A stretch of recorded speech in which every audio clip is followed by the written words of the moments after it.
Ça, c'est une ampoule. Une ampoule, c'est vraiment trop bien. Cela permet de faire des tas de choses, comme s'éclairer, comme ne pas s'éclairer pour se taper l'orteil sur le coin de la table, comme se prendre le jus quand on la change. Mais d'où ça vient l'ampoule? Tout commence en 1802. Le chimiste britannique Humphrey Davy fait rougir un fin ruban de platine grâce à une pile de voltage géante. Résultat, un flash plus court que l'espérance de vie d'un bonbon crocodile au goûter des gosses. Mais c'est la première lueur électrique officielle. 2 ans plus tard, en 1804, Davy passe carrément aux arcs électriques entre deux charbons. Il devait en avoir marre de passer pour le bolos qui fait des flashs de Tarlouse. Ça éclaire autant qu'un coucher de soleil, mais ça fond les rétines et le budget. Résultat, et là tu vas repartir mal mon copain. Je te le dis, le cerveau de mon père et de ma mère, tu vas partir mal. en 1804, Frédéric de Moleyne dépose le premier brevet d'ampoule incandescente à filament de carbone. Personne ne s'en souvient miskin, preuve que le timing ça fait tout.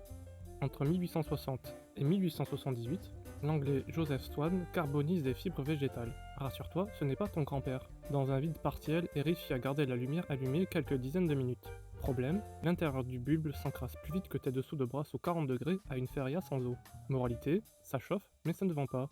Joseph continue de manger des pâtes sans sel. Puis vient le coup de génie, ou plutôt, le coup de brevet. Le 21 octobre 1879, Thomas Edison fait briller un fil de coton carbonisé pendant 14 heures. En quelques mois, il dépasse les 1000 heures d'autonomie. En 1906, William Coolidge dompte enfin le tungstène, métal capable de supporter 3400 degrés ou ton frère le relou. Résultat, des ampoules plus blanches, plus durables et moins gourmandes.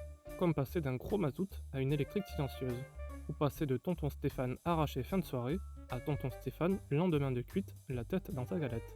Dans les années 1930, on greffe de la poudre fluorescente au tube. Bienvenue au tube néon rose fluo des diners américains pour attirer les petits morphalous. Puis en 1959, l'ampoule halogène débarque. Petite mais costaud. Côté technologie, Nick Holoniak crée en 1962 la première LED rouge visible. Il faudra attendre les années 1990 pour la LED bleue réellement exploitable, et les années 2000 pour la LED des grands morts. Non, 2000 pour que nos vieilles tantes les alcooliques voient la vie en RGB bien sûr. En France aussi on aime briller. Dès 1878, l'ingénieur russe Pavel Yablochkov installe 64 de ses bougies à arc électrique avenue de l'Opéra à Paris. Photo nocturne garantie pour les poivreaux. 3 ans plus tard, en 1881, l'exposition internationale d'électricité électrise Paris. Edison, Swan et compagnie branchent des centaines de lampes et font chauffer la presse. Les cafés s'arrachent l'installation, pas seulement pour voir l'addition, mais surtout pour faire chier le voisin. En 1889, inauguration de la Tour Eiffel. Ce ne sont pas des ampoules, mais 10 000 becs de gaz qui brillent. Comme ton front après avoir changé la housse de couette de ton lit king size.